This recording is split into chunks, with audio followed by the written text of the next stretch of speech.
Darkness fades when you are near. Your light breaks through our deepest fear. You make the broken heart rejoice.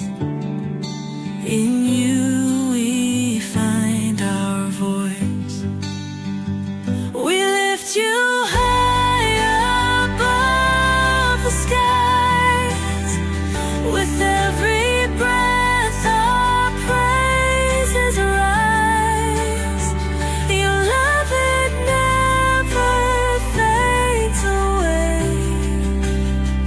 We worship you both night and day.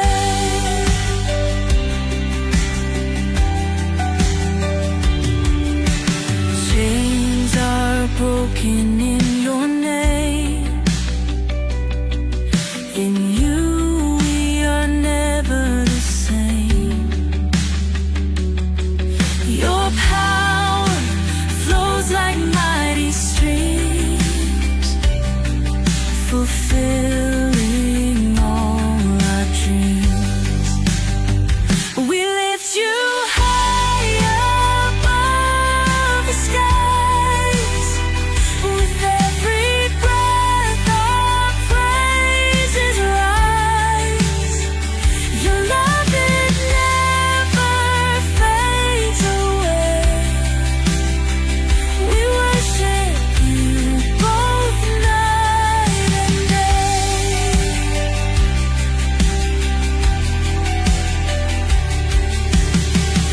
Your name is power, life, and peace. By your word our fears release. You are the hope that fills our soul. In you we find our goal. We lift you high above the skies.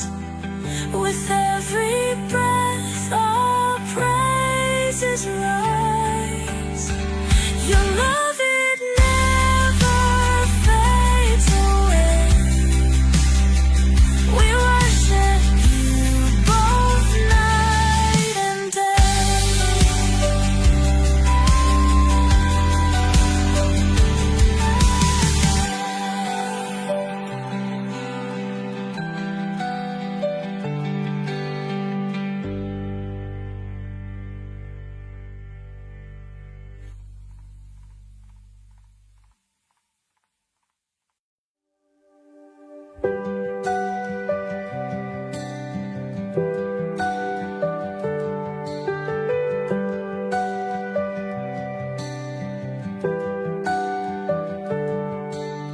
Darkness fades when you are near. Your light breaks through our deepest fear. You make the broken heart rejoice. In you we find our voice. We lift you high above the skies. With every breath our praises rise. Your love, it never fades away. We worship you both night and day.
Hello and welcome sa Russia TV mga kapatid. At meron tayong debate na magaganap ngayon May 13, 2026 alas 5:14 dito sa Pilipinas mga kapatid. At ang topic na pag-uusapan dito ngayon ay patutunayan ng ating affirmative na may naligtas dahil sa pananampalataya na may kalakip na pagtupad sa kautusan ni Kristo. Affirmative dito si Rafael ng MCGI at negative naman si Brother Norman De Jesus mga kapatid ng AOG. Ayan, so mamaya yung mga abbreviation nila pwede nilang ipaliwanag kung ano yan. So mga kapatid, ang ating setup ng debate, meron tayong 10 minutes na first presentation, 7 minutes doon sa cross-examination at 10 minutes sa rebuttal. Meron din tayong 7 minutes na second cross. Meron tayong 5-minute na final conclusion. Mauna si negative, mahuhuli si affirmative. Sa ating rules mga kapatid, since si Brother Norman matagal na daw siyang talagang wala nang debate, so basahin natin ang buo mga kapatid ang rules natin. So rule number 1 natin, yung limit sa pagsagot. Lahat ng sagot ay kailangan sagutin sa loob lamang ng 20 seconds. Kung titigil ang sumasagot ng at least 5 seconds, magsasabi na ako ng next question. Ngunit kung meron siyang hinahanap, tuloy-tuloy pa rin hanggang maubos ang 20 seconds. Rule number 2 mga kapatid, close-ended question. Kung close-ended ang question or categorical, kailangan sumagot muna sa pagpipilian bago tayo magpaliwanag ng 20 seconds. So ang unang lalabas sa inyong bibig ay yung pagpipilian mga kapatid. At maaari kong ulitin ito para sa kalinawan ng nagtatanong. So kung meron tayong tanong na yes or no, tama or mali, pula or puti, pili mo na mga kapatid ha bago tayo mag-explain. Rule number 3, 10 seconds explanation rule. Kung hindi niya masagot ng diretso ang tanong or wala doon sa pagpipilian yung kanyang sagot, maaari siyang magpaliwanag agad ng 10 seconds at yun na yung ituturing na pinakasagot niya sa tanong. So walang objection pag ginagamit ng sumasagot ang karapatan na ito. So tumawag lang ng moderator ha. Rule number 4, sagutin ang tanong na naaayon sa tanong. So kung ang tanong ay sino, syempre magbibigay kayo ng pangalan. Kung ang tanong ay saan, so kung saan nyo yan nakita, mga ganon. Rule number 5, limit sa first stand. So sa first stand, dun lang kayo dapat magtanong sa inilatag ng katunggali. At kung sinasabi niya na moderator, hindi ko pa nilatag yan, i-automatic next question ko yan. Pero mga kapatid, kung sumasagot naman, kahit hindi nilatag, walang problema sa moderator yan ha. At tuloy-tuloy lang. Rule number 6, parusa sa dalawang warning, so minus 1 minute sa time niya. Rule number 7, isang objection lang at isang clarification every question at no objection during final conclusion. Rule number 8, no insult about physical appearance. Kasama doon yung mga pagmumura na alam natin kahit pa mga kapatid ay po pwede ito sa inyong grupo or sa inyong iglesia. At pati yung mga pagbanggit ng mga physical appearance. Pero meron akong pinapayagang mga salita gaya ng demonyo, kulto, sinungaling, mangmang, mga ganun po pwede pa yung gamitin mga kapatid. Rule number 9, no challenge question. Ito yung mga tanong na kung mabasa ko or paano kung mabasa ko, italo ka na. So hindi ko papayagang may tanong yan kahit pa sumang-ayon yung kabilang panig. Rule number 10, para sa sensitive question, pinapayagan ko kayong magtanong ng mga sensitibong baksa. Kabilang doon yung mga personal na buhay. At ngunit meron din kayong karapatan na hindi sagutin dahil sa nature ng tanong. Rule number 11, disconnection time limit. So kapag ma-disconnect kayo ng 7 minutes at hindi kayo nagre-respond, automatic na i-end ko yung ating live mga kapatid. Rule number 12, bilang moderator may kapangyarihan akong magtakda ng bagong rules. Kung ito lang naman ay kinakailangan. Ito yung mga sitwasyon na first impression mga kapatid. At kinakailangan din akong magpasya at lagi-laging final ang aking pasya at executory. Rule number 13, bilang moderator, ako'y nagsisilbing tagapangasiwa lamang ng debate na ito at hindi ako responsible sa anumang pananaw, paniniwala o pahayag ng mga debater. Mga sagot at opinion ay pananagutan ng mismong nagsasalita. Hindi rin ako mananagot sa anumang hindi pagkakunawaan, pagkasira ng relasyon o iba pang epekto dulot ng debate na ito. So by the way mga kapatid, ako nga pala si Rasha Vista. Ako po isang Catholic at napakatagal na po akong nagmo-moderate dito sa Facebook online mga kapatid at ako yung tatayong moderator, streamer, timer sa debate na ito. So sumasang-ayon ba ang ating affirmative sa lahat ng nabanggit?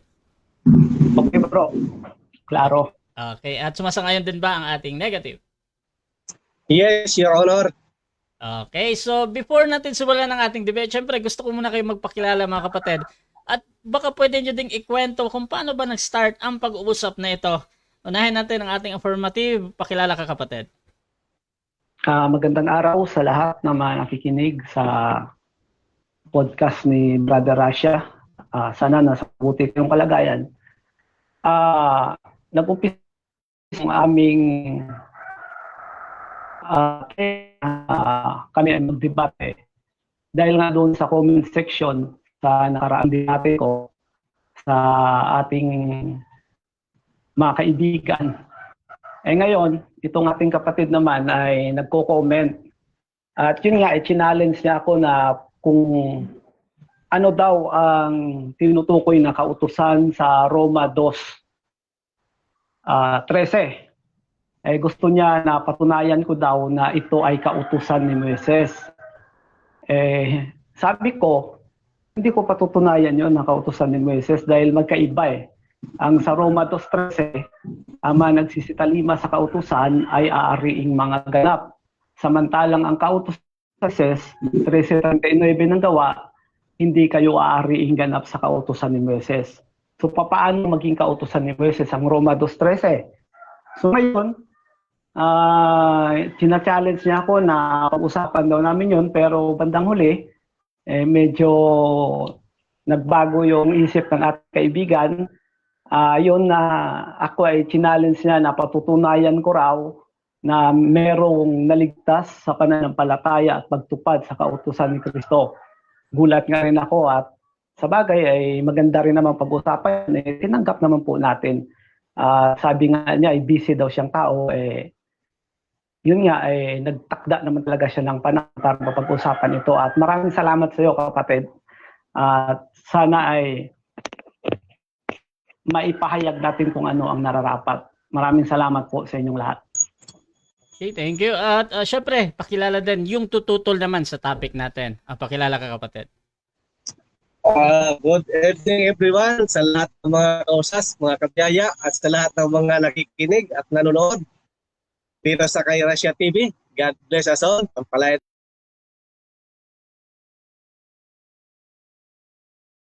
mga tao dito. Nagsimula yung debate namin. Nag-iiko. Dalawang cellphone yata ang gamit. Nagsimula yung debate namin, yun nga sa sinasabi niya na kasi nag-comment, may kasama siya doon na nagko-comment na basta ang comment doon, yun daw ay kautosan daw ni Kristo, yung Romans 2. So, sabi ko, patutunayan mo sabi ko na yan ay kautosan talaga ni Kristo. Kasi ang tinutukoy dyan, kautosan yan ni Moises . Hanggang sa katagalan ng diskusyon, napunta na ngayon sa kakaligtasan sa pamamagitan ng pagtupad ng pananampalataya na may kalakip na pagtupad sa gawa. Hanggang sa naging paksa na yan, yan na yan. So, yan ang napag-usapan. Okay naman, pag-usapan natin yan. Sabi ko sa kanya, sige, patunayan mo kung sino sa Biblia yung nanampalataya tapos gumawa ng mabuti kaya siya naligtas. So, ganoon lang yun. At ako, patutunayan ko rin na mayroon sa Biblia na nanampalataya lang pero naligtas. Wala siya nagawa na kahit ano pero naligtas siya. So, yun lang. Yun ang paksa na pag-usapan namin. Okay, thank you, Brother Norman. No? So, mga kapatid, simulan na natin ang ating debate. At kung gusto nyo yung mga ganito pag-uusap, please share yung ating live streaming, mga kapatid. Or mag-comment lang kayo ng @highlights or @followers dahil automatic na, mga kapatid, na magtatag ang inyong mga friends dyan. So, mamaya magbabasa din ako ng mga iilang mga comment, mga kapatid. So, simulan na natin ang ating debate at bibigyan ko ng 10 minutes sa unang pagpapahayag si Brother Rafael sa kanyang patutunayan, mga kapatid, na may naligtas dahil sa pananampalataya na may kalakip na pagtupad sa kautusan ni Kristo. Brother Rafael ng MCGI, your time starts now.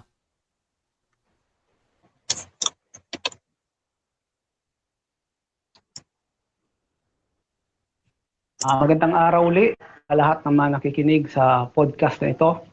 At sana ay meron tayong kapupulutang aral. Ngayon, putayan ko na sa pamamagitan ng palataya ng Kristo at sa pagtupad sa kanyang utusan ay merong kaligtasan o may maliligtas o kaya maligtas. Kasi, tandaan natin, unang-una, na ang pananampalataya kay Kristo, ito ay kautusan, uutos, o kanyang utos. Anong katunayan? Unang Juan 3:23, basa. At ito ang kanyang utos, sabi. Utos ng Panginoon nito, Diyos. At ito ang kanyang utos na manampalataya tayo sa pangalan ng kanyang anak na si Jesucristo. So utos pala yon na sumampalataya kay Kristo. Ngayon, kapag sinabing utos, kapag sulat, anong ginagawa sa sulat? Binabasa. Kapag pera, kinukwenta. Kapag utos, ano? Di gaganapin. Ganun lang naman ang logic nun eh. Ang katunayan, si Kristo din mismo ang nagsabi niyan. Kapag uno ng Juan, basa. Huwag magulumihanan ang inyong puso. Magsisampalataya kayo sa Diyos, magsisampalataya din naman kayo sa akin. Oh, di ba utos ni Kristo yon? Ano yon, yung sampalataya kay Kristo? Ano ang merong bang gagawin? Sa 14:12. Sabi niya, katotohanan, sa inyo. Ang akin ang sinasabi ko sa inyo, sabi niya, ang saan ay sumasampalataya ay gagawin din naman niya ang gawang aking ginawa. So pinapakita dito na yung pananampalataya kay Kristo utos. Ngayon yamang utos, dapat anong gagawin sa utos, di ba? Susundin. Ngayon, siya rin ang may sabi, sa bibig mismo ni Kristo ang may sabi, na magsisampalataya kayo sa Diyos, magsisampalataya din naman kayo sa akin. At ang sumasampalataya kay Kristo, ano ba ang sumasampalataya kay Kristo? Wala nang gagawin. Kasi ikaligtas na, sumampalataya ka lang.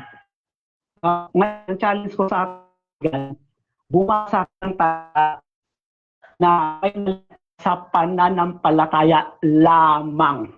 Yung lang, bumasa ka ng ganun, tapos na usapan. So, tandaan mo, kapatid, o sa mga nakikinig na mga faith alone believers, tandaan nyo, walang mababasa sa Biblia na faith alone save o maliligtas ka sa pananampalataya. Ang sa Biblia, kakontraryo ng sinasabi ng faith alone save. Yung na ang tao ay naaring ganap sa mga gawa at hindi sa pamamagitan ng pananampalataya lang. Ngayon, ang problema ay hindi naman galing sa kanila yung pananampalataya na yan na faith alone saved o pananampalataya lamang. Galing yan sa alimuong ng utak ni Luther. Si Luther ang pasimuno ng faith alone na yan, saved. Ang katunayan, si Luther kabaliktaran ang itinuturo sa Biblia. Isaiah 5:20, basa. Ang sabi dito, sa aba nila na nagsisitawag ng mabuti ay masama, ng masama ay mabuti. Inaaring dilim ang liwanag at liwanag ang dilim, na inaaring mapait ang matamis at matamis ang mapait. Anong ibig sabihin? Baliktad ang utak. Bakit? Sinasabi na mapait daw, sinasabing matamis. Anong ibig sabihin? Anong punto ko? Sinasabi ng Biblia, walang aaring ganap o maliligtas sa pananampalataya lamang. Santiago 2:24. Anong isinaksak ni Luther sa utak ng ating mga kaibigan? Pananampalataya lamang, ligtas ka na. Paano yun? Hindi lalabas si Luther, kaparehas siya ng sinasabi sa Isaiah 5:20, kabaliktad sa kanya. Ngayon, balik tayo. Si Kristo may sabi, ang sumasampalataya sa kanya, mayroong gagawin. Ano ang gagawin? Siyempre, yung kung ano yung sinasabi niya. Ang katunayan, ituloy natin sa binasa ko kanina 14:1 ng Juan. Babasahin ko lang ang 14:15. Kung ako'y inyong iniibig, ay tutuparin ninyo ang aking mga utos. Ayan. Itinuturo ni Kristo sa konteksto ng Juan 14, pananampalataya, pag-ibig. Ayan. Ang katunayan, na-adapt ni Pablo yan eh. Tinanggap ni Pablo yan eh. 13:13 ng unang Korinto. Sabi ni Pablo ganito, napili ang tatlong ito. Sabi niya, datapwat ngayon nananatili ang tatlong ito.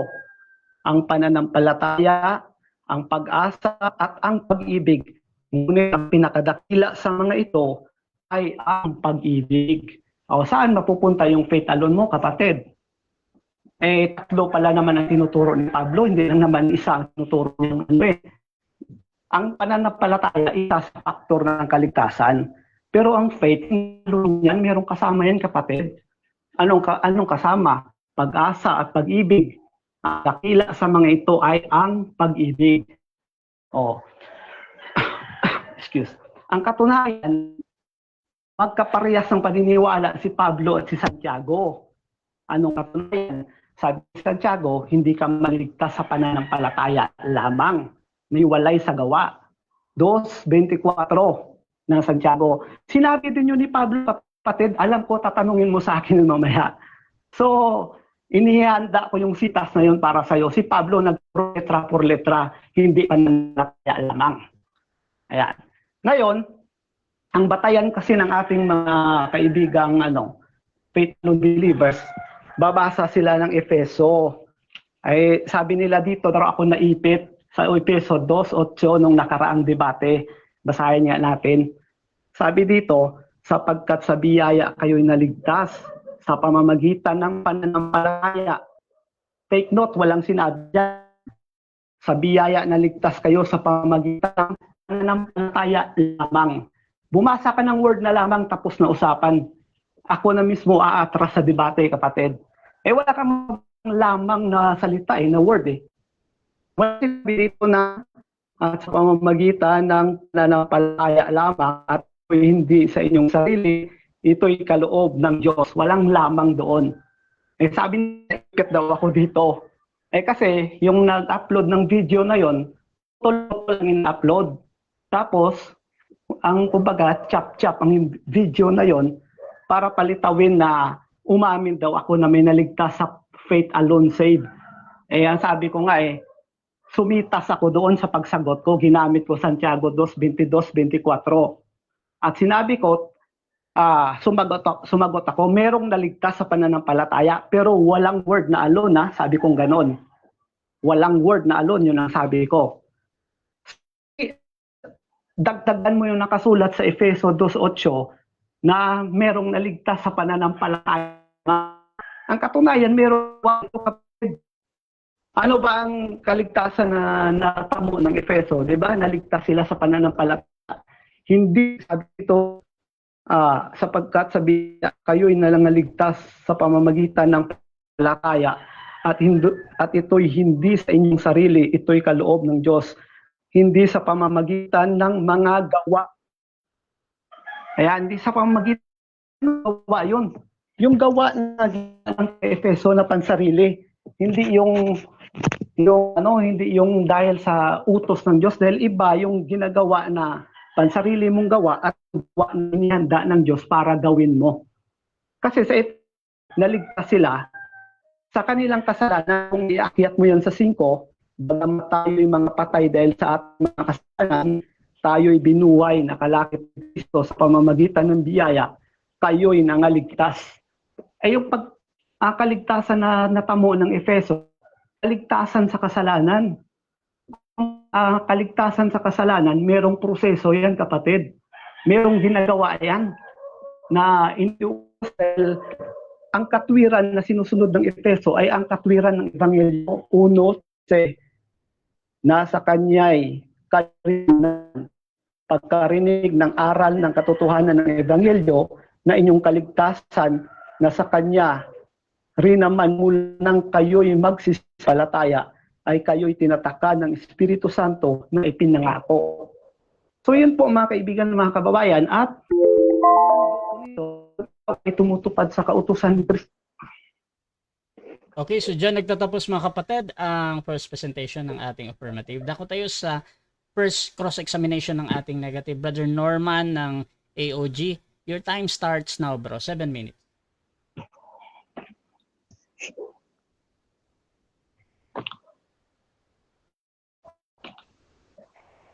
Okay, good afternoon everyone. So, Brother Rafael,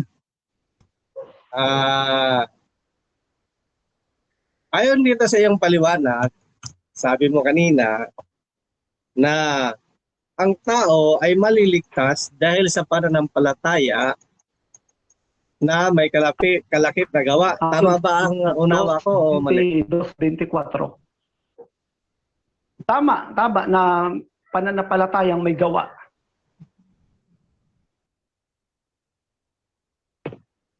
Ang sama talaga ng signal ni Brother Rafael. Okay. Kung tama, sinabi mo kanina na nang dahil sa pananampalataya na may kalakip na gawa, ay maliligtas ka. So ito ang tanong ko sa iyo ngayon. Ang sinasabi doon sa Ligtas Efeso, ka na ba?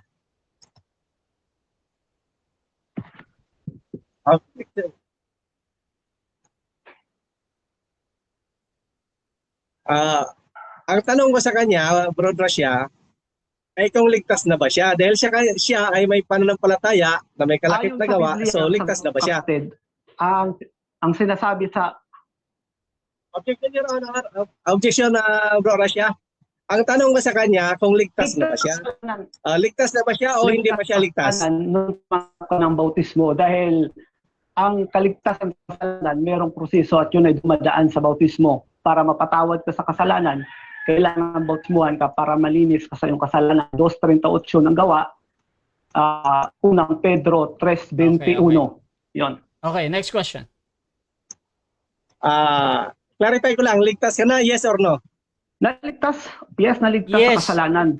Yes. Okay. Clear. Ligtas ka na dahil sa ikaw ay ikaw ay nanampalataya at gumawa ng mabuti.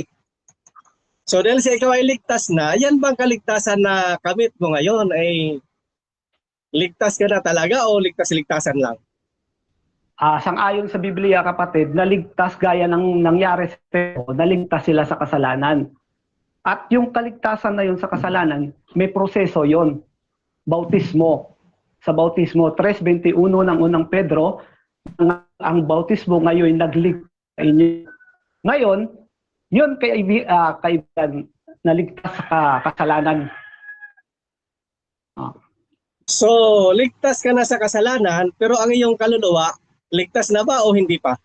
Sang-ayon sa Biblia, kapatid, si Pablo hindi ganyan ni Pablo. Kasi ang sabi ni Pablo, masasabi mong Objection, Your Honor, ang tanong ko sa kanya,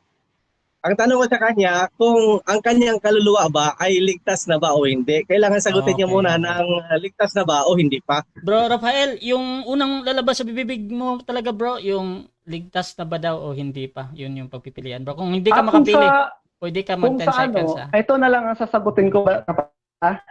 Huwag na, sabi dito, Bro Rafael, wait lang bro. Nangyari. Bro Rafael, ganito bro. Meron kasi tayong rule bro na pag categorical bro, ang unang lalabas sa bibig mo yung pagpipilian ha. So kung gusto mo magpaliwanag agad, 10 seconds lang yan, sabihin mo lang. Sige bro. Ang sagot ko bro ay ganito. Magtatagumpay ka kung ikaw ay mahatulan na. Again bro, Rafael, ganito. Objection, Bro. Objection. Wait Objection. lang. Ang gusto kong marinig, kung ligtas na ba ang kaluluwa niya o hindi pa, mag-yes or no lang siya doon. Bro Rafael, ganito bro, kailangan mo talagang mamili bro, huwag kang magpaliwanag agad. So bro, ligtas ka bro. Ligtas ba daw o hindi? Hindi pa. Hindi pa, proceed. Yung ano bro, yung sa impyerno, yung ligtas na sa impyerno, ganon. Yun yung next question. So, kung ikaw pala ay hindi pa ligtas sa iyong pananampalataya na may kalakip na gawa, meaning, useless pala yung aral mo na sumampalataya at laki pa ng gawa. Kasi sabi mo hindi ka paligtas. So ibig sabihin, useless yan. So ganito ngayon, ano ang gagawin mo upang ikaw ay maligtas ka sa iyong kaluluwa? Ayan ang tanong mo, kapatid. Ano daw ang gagawin? Ang tanong, Ang tanong ko, ano ang gagawin mo upang matiyak mo ang kaligtasan ng iyong kaluluwa?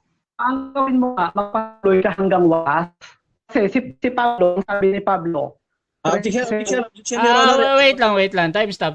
Anong objection? Affirmative. Yung Negative. kanyang sagot kasi bro, parang parang nag-iiko na hindi ko maunawaan kung ano yung sagot niya. Sige. Sabi ko, kung ano ang kanyang gagawin upang siya Okay. ay matiyak niya ang kanyang kaligtasan ng kanyang kaluluwa. Okay, so ipaulit na lang natin, bro Rafael. Again, ulitin mo yung sagot mo, bro. Proceed, bro. ito ang sagot ko, kapatid. Tiyak ang kaligtasan ng iyong kaluluwa, sabi niya. Ito ang sagot natin dyan. Ang sabi ni Pablo sa 15:1 ng Korinto, ngayon lastas ko sa inyo, mga kapatid, ang ebanghelyo na sa iyo ay aking ipinangaral na sa inyo, na inyo namang tinanggap, na sa siya naman ninyong Next question. titilihan. Next question na. Okay. Brad, Rafael, naunawaan mo ba kung ano ang salitang ebanghelyo? Ang ebanghelyo, yung mabuting balita yon, kapatid. Okay. Ebanghelyo ng kaligtasan. Okay, mabuting balita. So, kapag ba bro, ikaw ay, sabi mo kanina, hindi ka paligtas, di ba? Ngayon, halimbawa ikaw ay, sinasabi sa Hebreo 10 hanggang 14, na inalay ni Kristo ang kanyang buhay para sa lahat, upang ang sino man sabi niya doon na sumampalataya sa kanya ay manatiling sakdal magpakailanman. Lahat, ang sabi doon, lahat. Kung sasabihin ko sa iyo na kabilang ka doon sa lahat, magandang balita ba yun o masamang balita? Magandang balita yon. Maganda. Okay. So dahil sa iyo ay magandang balita, ligtas ka na ba o hindi pa? Kung sa kasalanan, sa bautismo ligtas na, pero yung kaluluwa sa impyerno, hindi pa natin yun masasabi dahil ang sabi ni Pablo, kailangan ingatan mo ang aral hanggang katapusan para ikaw ay maligtas. Kasi kung hindi ingatan yon, mapapahama ka. Para ka maligtas, sigurado, kailangan ingatan mo ang aral. Sabi dito sa 15:2 ng unang Korinto, ingatan mo ang aral. Okay. Huwag kang magsalaula para ligtas ka. Yan kasing sumulat ng ano yung ginagamit mong verse, at saka ng Hebreo. Time na. Okay, so Yung- dyan, time na, bro. So dyan nagtatapos, mga kapatid, ang unang pagtatanong ng ating negative. So shoutout muna sa ating nasa live.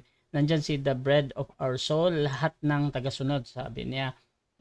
Shoutout din kay Pastor Jeramil Amlon, sabi niya, naligtas pa na sa kasalanan pero may proseso pa. Litong-lito talaga tong MCGI. Nice, bro Norman.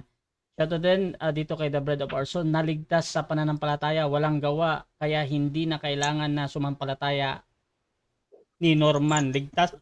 Ligtas na, wala sa matinong pag-iisip. Shoutout din kay Merch Niabes, mga sinungaling, wala na kayo dapat na patunayan dahil ang Biblia at si Jesus o Kristo ninyo ang sabi at nagpapatunay na kayong mga preacher follower o iglesia niya ay mga manliling lang at nalinlang. Kato din kay John Ray de los Santos, sabi niya si Esteban daw, si Emmy Alfonso, si Yam Montejo, mga kapatid. Good afternoon daw, sabi niya. Shoutout sa iyo, sister. At mga kapatid, tuloy-tuloy tayo dito at ako tayo sa negative presentation. Brother Norman, your time starts now. Okay. Magandang hapon sa lahat ng mga nakikinig, sa lahat ng mga kausas, lahat ng mga kabiyaya. God bless us all. Lalong-lalo na sa mga nanood sa ngayong oras. Nawa ay pagpulutan po ng aral ang aming diskusyon ito. Ako po ay sisitas dito sa John 3:16. Sa John 3:16, John 3:16 up to 18, ang sabi kasi dito sa niya, ngayon na lamang ang pag-ibig ng Diyos, Kanya ibinigay niya. Ibig sabihin ng ibinigay, ang Diyos ang gumawa kasi siya ang nagbigay.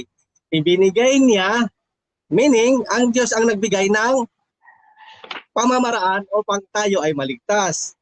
Dito, upang ang sinumang sa Kanya ay sumampalataya.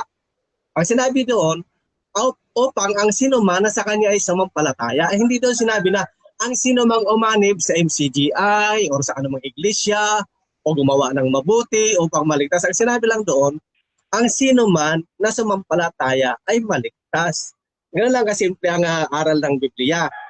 Ngayon, sabi niya, hindi dito sinabi na tumupad tayo sa kautusan. Ang sabi lang talaga dito, tayo ay sumampalataya. Walang karugtong.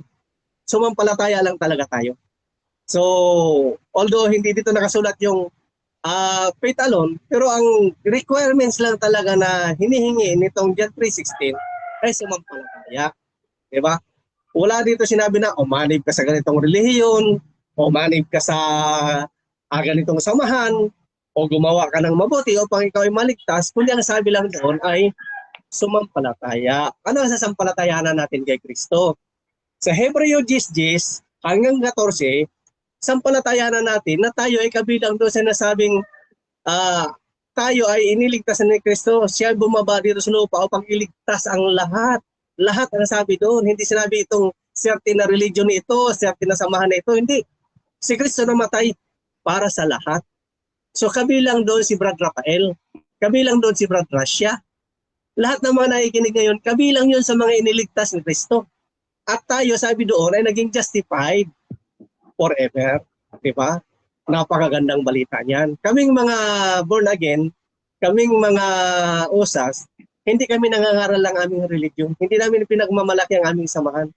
Si Kristo lang. Siya lang talaga ang makakapagligtas sa pamamagitan ng ating pananampalataya. Sampalatayanan natin na tayo ay ligtas na at mananatili tayong ligtas sapagkat inihandog niya na ang kanyang sarili para sa ikakaligtas ng lahat.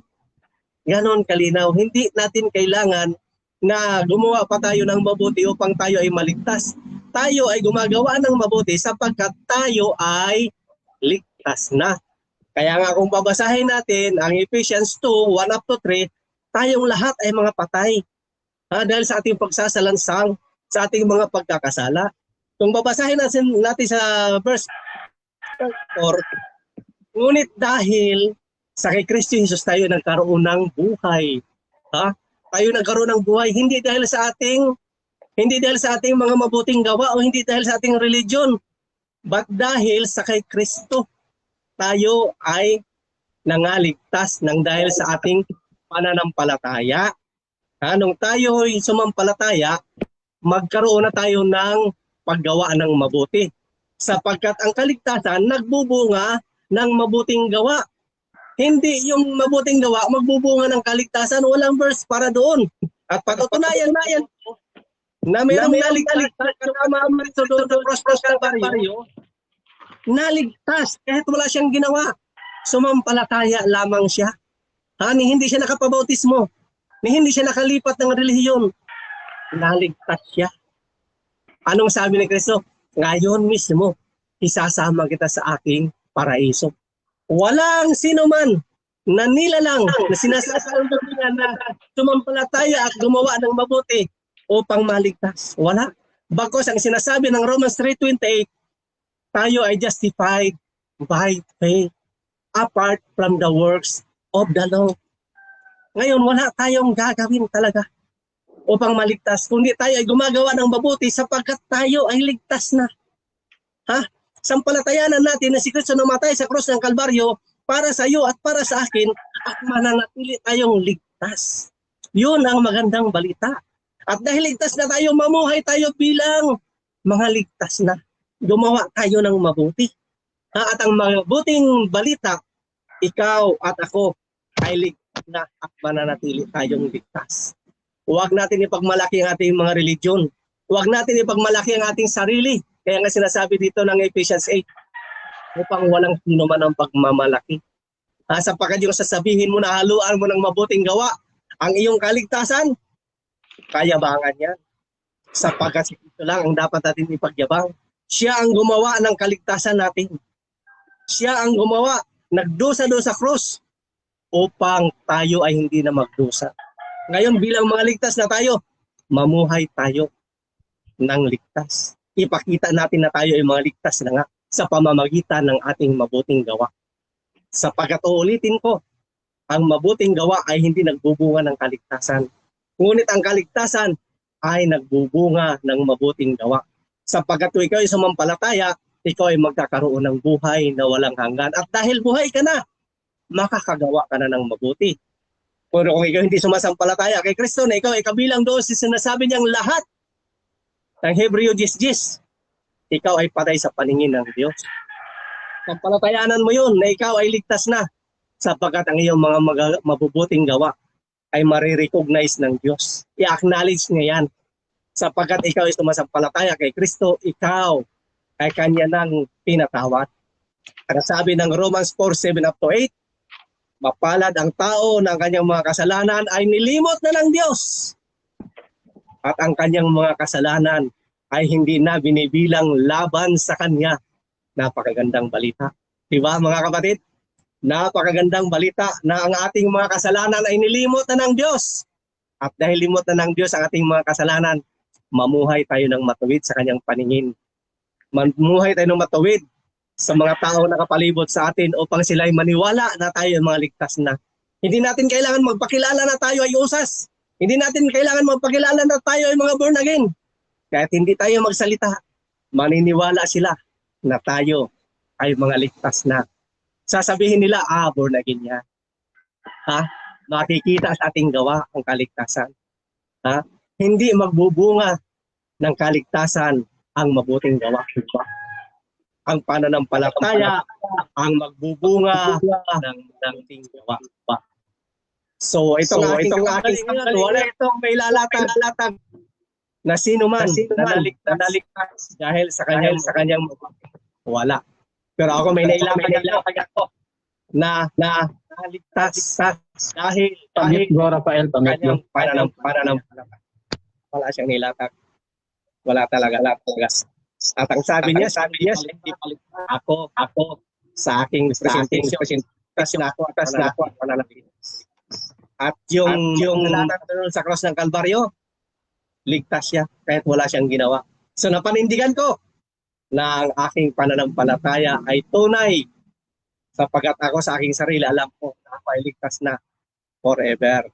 So siya mismo hindi niya napatunayan na siya ay ligtas na. So anong katwiran?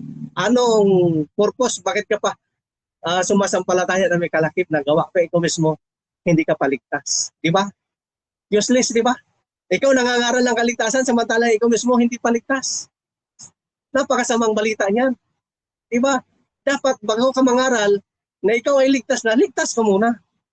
Ikaw nangangaral ka na ikaw ay maliligtas, pero ikaw pa hindi pa ligtas. Dapat maligtas ka muna. Pag ligtas ka na, saka ka mangaral. Di ba? Paano ka magbibinta ng gamot sa kalbo kung ikaw mismo kalbo? Kailangan magpatubo ka muna ng buhok. Di ba? Ganun mangaral. Dapat mangaral ka muna ng kaligtasan. Ligtas ka muna bago ka mangaral ng kaligtasan. Sapagkat hindi ka panipaniwala kung ikaw mangangaral ng kaligtasan na ikaw hindi paligtas. Useless. Nagsasayang ng oras. Di ba? Nagsasayang ng oras yan. Kaya kailangan tiyakan mo muna, Brother Rafael, na ligtas ka na. At ligtas ka na magpakailanman. Yung tao doon sa cross ng Kalbaryo, nakasama ni Kristo, sumampalataya lang siya. Hindi siya lumipat ng religion. Hindi siya nagpabautismo. Hindi man lang siya nakapagkawang gawa. Ligtas siya. Pero ikaw, wala kang nilatag na sino man na gumawa ng mabuti, kaya naligtas. Wala. At saka yung nilalatag mo na Santiago 2, malayo yan. Hindi yan utos ni Kristo.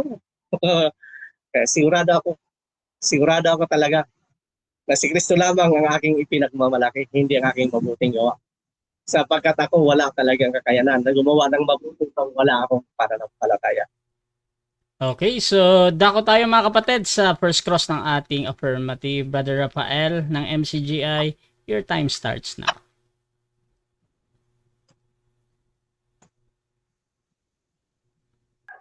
Kapatid, ito ang una kong tanong sa iyo. Hak na bang sumagot? Yes naman. Sabi mo kanina, pinaniwanan mo ba na walang naligtas gumawa ng mabuti? Tayo. Sabi mo, walang naligtas ng gumawa ng mabuti. Tama ba yon? Walang naligtas. Walang talata. Sabi walang naligtas na gumawa ng mabuti, may babasahin akong talata. Tatanungin kita dito kung sino ang tama, ikaw o ang sinasabi ng talata. 1:5:29. At magsisilabas ang mga nagsisigawa ng mabuti ay sa pagkabuhay na maguli sa buhay. At ang mga nagsigawa ng masama ay sa pagkabuhay na maguli sa paghatol. Tatanungin kita, yung gumawa ba ng mabuti, napunta ba sa buhay? Yes or no? Yes. Categorically, salamat. Yung Okay, paggawa explain. ng mabuti, Explain mo na. yung pagsampalataya kay Kristo, napakabuting gawa nun. Di ba? Napakabuting gawa nun, sumampalataya kay Kristo. Kaya napakabuti. Gawin mo ngayon, sumampalataya kay Kristo. Napakabuting gawain niya. Itong sunod kong tanong sa iyo, sabi mo hindi kailangan ang mabuting gawa para maligtas. Yung pang pagsampalataya kay Kristo, gawang mabuti ba yon? At maliligtas ka doon? Yes or no? Kategorikal. Napakagandang gawa niyan. Napakagandang gawa niyan. At yan ay sigurado kung ginagawa ko, hindi mo ginagawa. Sapagkat ikaw hindi pa ligtas eh. O, di ba? Sabi mo hindi ka pa ligtas. O ako, ginawa ko yun. Ligtas ako, yun ang mabuti. Yung ginagawa mong hindi mabuti. Di ba? Next question. Next question. So, tinatalikuran mo na yung sinabi mo kanina. Nasabi mo, pinangangalandakan mo na walang naligtas sa gawang mabuti, wala kang napatunayan. Yung sinasabi sa 5:29 ng Juan, merong naligtas sa gawang mabuti. So, tinatanggap mo na kinakain mo na yung una mong sinabi. Yes or no? Categorical. Yes! Ang pinakamabuting gawa, yung sumampalataya. Walang problema doon. Walang problema doon. Walang problema doon. Ang gumawa ang sumampalataya kay Kristo, napakabuting gawa noon. At yun ang hindi mo ginagawa. Di ba? Ang sumampalataya kay Kristo, napakabuting gawa noon. Hindi mo ginagawa yun sapagkat hindi ka paligtas. Di ba? Gawin mo yun. Ikaw nangangaral doon, dapat gawin mo yun. Next question. So, salamat kapatid at tinanggap mo na yung una mong sinabi ay kinain mo rin. Kasi sinabi mo kanina na walang ligtas sa gawang mabuti. Ngayon, kinontra mo na dahil may nagawa ng mabuti. Ngayon, sunod kong tanong sa'yo, yung pananampalataya ba kay Kristo, utos ba yun o hindi? Yes or no? Categorical. Utos yun. Utos ni Kristo, pero hindi utos ni Moises. Oh. At yun ang hindi mo sinusunod. If you love me, keep my commandments. Una-una, MCGI ka. Oh. Diba? Walang sinabi si Kristo na umanay pa sa MCGI. Ang sinabi ni Kristo, you must be born again. Born again ako. Assemblies of God ako. Born again ako. Sinunod ko ang utos ni Kristo. Ikaw hindi mo sinunod. So sundin mo, mag-born again ka. You must be born again. Next question. Kapatid, so sabi mo kasi kanina, hindi kailangan ang gawa, sumampalataya ka lamang. Eh ngayon, yung palang paggawa, yung palang utos na pananampalataya kay Kristo, may ginagawa pala yon. So, uli na inaamin mo na kinakain sinabi mo kanina na hindi na kailangan ang gawa. Yes or no? Yes, kasi ang sinasabi mo kasi gawa. Salamat. Wait lang. Nakapag-aral ka ba o hindi? Sige. Di ba nagsasalita pa ako? Oo. Pero sumasagot pa ako, bumabara ka eh. Para kasi Eli Soriano eh. Ito, pakinggan mo. Yung sinasabi mo kasi nagawa, pinupunto mo kanina, yung Santiago 2. Kautosan yun ni Moises eh. Eh yung kautosan na sinasabi mo ngayon, kautosan ni Kristo. Kung utos ni Kristo, susunod ako. Sumampalataya. Oh. Kaya sinasabi ko sa'yo, hindi mo ginagawa yon, ginawa ko.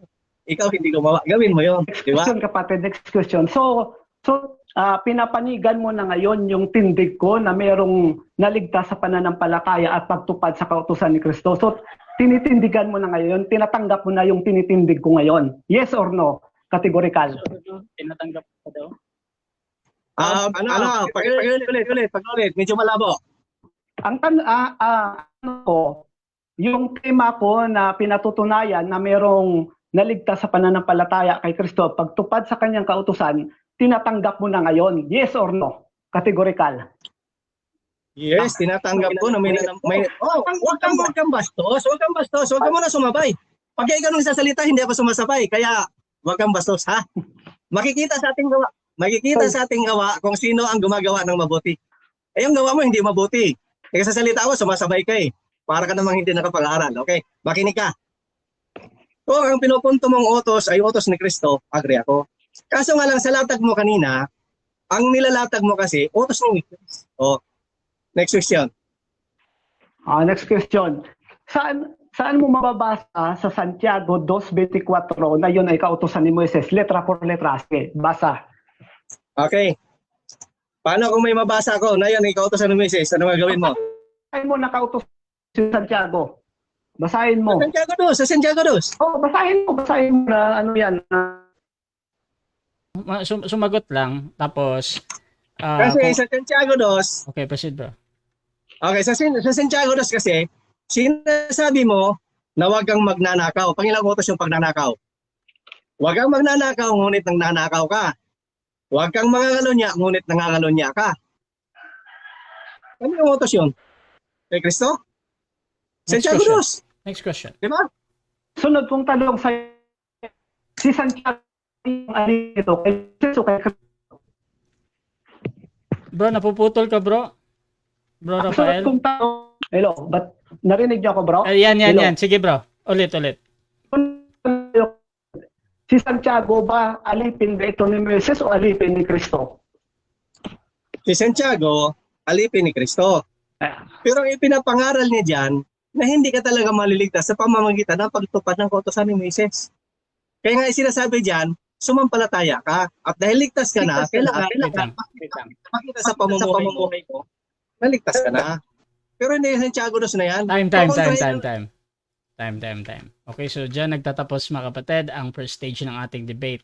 Shoutout muna sa ating nasa live kay Arturo Bulanade. Sabi ni Norman, hindi na daw kailangan ng gawang mabuti. Tapos bandang huli, tanggap na niya na kailangan ng gawang mabuti, laban bawi. Shoutout din kay The Bread of Our Soul. Big yes, supalpal agad.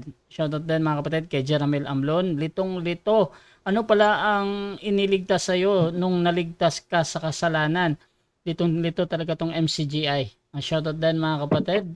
Dito kay Jenry de los Santos. Ayan. At dako tayo kay Brother Rafael. Proceed ka bro sa rebuttal. Mga kaibigan, mga kababayan, nakita naman po natin yung ating kaibigan nawala na siya sa sarili niya. Kasi ang trabaho niya sana ay tutulan yung tinitindigan kong bilang affirmatibo. Negatibo, dapat giba niya yung yung stand ko. Yung nangyari, tinatanggap niya yung yung stand ko. Nako kapatid, mabuti naman at medyo liwagan ka na. So dapat naman talaga kapatid na sumasang-ayon ka sa stand ko na kung saan ay merong naligtas sa pananampalataya at pagtupad sa kautusan ko. Wala naman ako kapatid tinitindigan na kautusan ni Moises ay nakapapari. Babasahin ko sa iyo kapatid para maintindihan, para kahit papaano ay masindihan man lang ng konting yung utak mo. Sabi dito sa Gawa 13:39, basa tayo. At sa pamamagitan naman niya, ni Kristo, ang bawat sumasampalataya ay naaring ganap. Nasa mga ito'y hindi kayo aariing ganap sa kautusan ni Moises. Tanong ko sa iyo, meron ba akong tinindig na kautusan ni Moises na makapagpaaring ganap? Wala Wala kapatid. Huwag mong isasabi ako yung sinabi. Ayan, tandaan mo yan kapatid, mag-aral ka ng kunting at ng katotohanan. Sinasabi niya, yung Santiago daw, sulat ni Santiago, ito ni Moises. Ngayon, nung tinanong ko siya, kanino ba ikang alipin si Santiago? Kay Moises ba o kay Kristo? Sumagot naman sana kay Kristo. Yung si Santiago, ang ituturo nito, naturalmente, yung itinuro ni Kristo sa kanya, hindi yung kautusan ni Moises. Kapatid, no? Kasi sabi ni Santiago, na kung saan may tinuturo si Santiago na ganito ang kanyang sabi. Sa 2:24, nakikita ninyo na sa pamamagitan ng inaaring ganap ang tao at hindi sa pamamagitan ng pananampalataya lamang. Ito daw ay kautusan daw ito ni Moises. Paano naging kautusan ito ni Moises, kapatid? Si Santiago, ito? Lingkod ni Kristo sa bagong tipan.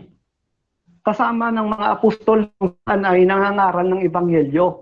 At yung mga apostol, hindi sila yan minumang tipan. At yung mga nakakasama nila yung sa bagong tipan na natural ang itinuturo nila ang utos ni Kristo. Bakit? 28:19 ng Mateo na bautismuhan ninyo sila sa pangalan ng Ama, Anak at Espiritu Santo, at ituro ninyo sa kanila na ganapin ang lahat ng mga bagay na iniutos ko sa inyo. So ang itinuturo ni Santiago, naturalmente, yung turo ni Kristo. Ang katunayan, sabi ni Santiago, 1:1, si Santiago na alipin ng Diyos at ng Panginoong Jesucristo ay bumabati sa 12 angkan na nasa pangalan. Alipin si Santiago ni Kristo, at ang mga alipin ni Kristo, anong ipinapangaral? Kautusan ba ni Moises?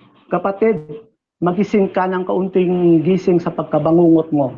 Ang mga ngaral ng bagong tipan, ang sabi dito ni Pablo, 2 Korinto 3. Yamang nahayag sa inyo, yamang nahayag na kayo isulat ni Kristo na pinangasiwaan namin, hindi isinulat ng tinta, kundi ng Espiritu ng Diyos na buhay, hindi sa tapyas ng bato, kundi sa mga tapyas ng pusong laman, na sa amin naman ay nagpapaging sapat na mga ministro ng bagong tipan. Ano ang mga ministro ng bagong tipan, hindi ng lumang tipan, kapatid? Nako, mag-aral ka pa ng konti, marami ka pang kakainin bigas, kapatid. Tandaan mo yan. Ngayon, si Santiago, hindi nagtuturo sa ni Moises. Bagamat sinabi ni Santiago na yung pangangalo niya at pagpatay, nasa 10 utos 'yon. Pero hindi naman 'yun hindi naman kabuuan yung sinabi ni Santiago na 'yun eh. Ang katunayan, may tinuturo si Santiago sa 2:13, sapagkat ang ay awa doon sa hindi nagpakita ng awa. Ang awa ay lumuluwalhati laban sa paghuhukom. Ang katunayan, ang aral na ito, itinuro ito ni Kristo. Sabi ni Kristo, mapalad ang mahabagin sapagkat sila'y kahabagan. So hindi itinuturo ni Santiago ang kautusan ni Moises. Maari na pasadahan niya lang itong yung huwag kang magnanakaw, huwag kang mangangalunya, huwag kang papatay. Ay itinuro din ni Kristo yon, pero may mas malalim na kahulugan yon sa bagong tipan, kapatid. Yung sa lumang tipan, bawal yung pumatay ka pisikal. Pero sa bagong tipan, mapuot ka pa lang, mamamatay tao ka na. Ayun po, kapatid. So, banat siya ng banat kanina na wala raw na ligtas sa gawang mabuti. Tanggap naman niya na nilamon niya yung sinabi niya. Bakit? Binasa natin 5:20, sino ba mas tama? Ikaw o ang sinasabi sa kasulatan?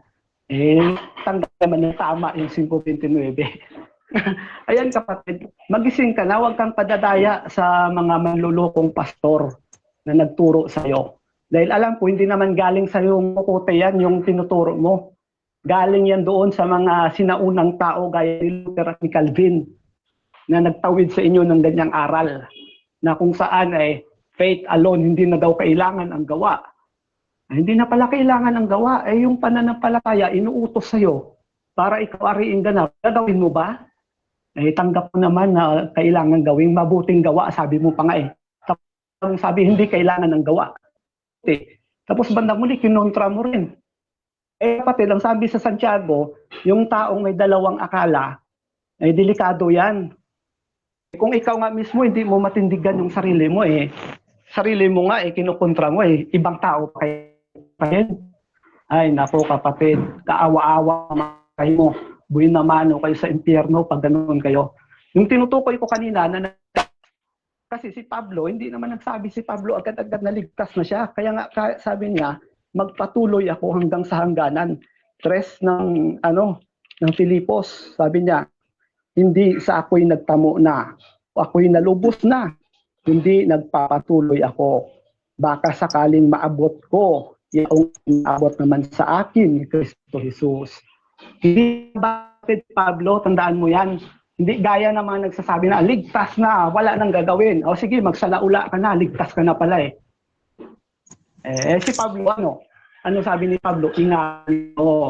Sabi niya sa 1 Korinto 15:1-2, mag-iingatan ninyo ang ebanghelyo. Kasi kung hindi nyo ingatan yan, mawala yan, mapapahamak ka. Kaya nga sabi sa Hebreo, na tapat kong lingkod ay nabubuhay sa pananampalataya, ngunit kung siya'y umurong, hindi siya kalulugdan ng aking kaluluwa.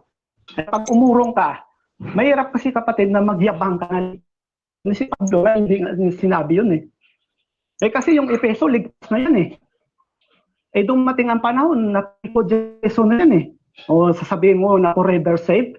Ay nako, kapatid. Ayan lang po, kapatid na Rasha. Okay. Tuloy-tuloy tayo dito. Dako tayo sa second cross ng ating negative. Brother Norman ng AOG, your time starts now. 7 minutes. Okay. Brad Rafael, kung tinatayuan mo talaga yung Santiago 2 na yun ay kautosan ni Kristo. Tama, mali? Tama. Okay, tinatayuan talaga ni Kristo. So, meron bang talata na sinasabi ng Biblia na tutularan mo si Abraham, tutularan mo si Noe, si Rahab? Yan ang context ng talata na yan eh. Di ba sa baba niyan, si Noe naligtas dahil sa kanyang, di ba? Si Abraham naligtas, di ba? Sa baba ng chapter 2 na yan. Agree ka? Oo, kasi bibigay halimbawa sila, mga heroes of faith yan eh. Okay na. Dahil nga sa ikaw ay fanatic talaga dito sa Santiago 2 nito. Tutularan mo si Abraham. Ay yun ang binibigay na halimbawa, di tularan mo. Kasi mga heroes of faith yan, kapatid eh. Tutularan mo si Abraham. Okay. Tutularan mo si Noe. Panampalataya, kapatid, kasi patuloy sila. Hindi sila atras. Tutularan mo si Noe. Yes or no? Yung pananampalataya ni Noe na nagpatuloy siya, dapat mong tularan yon.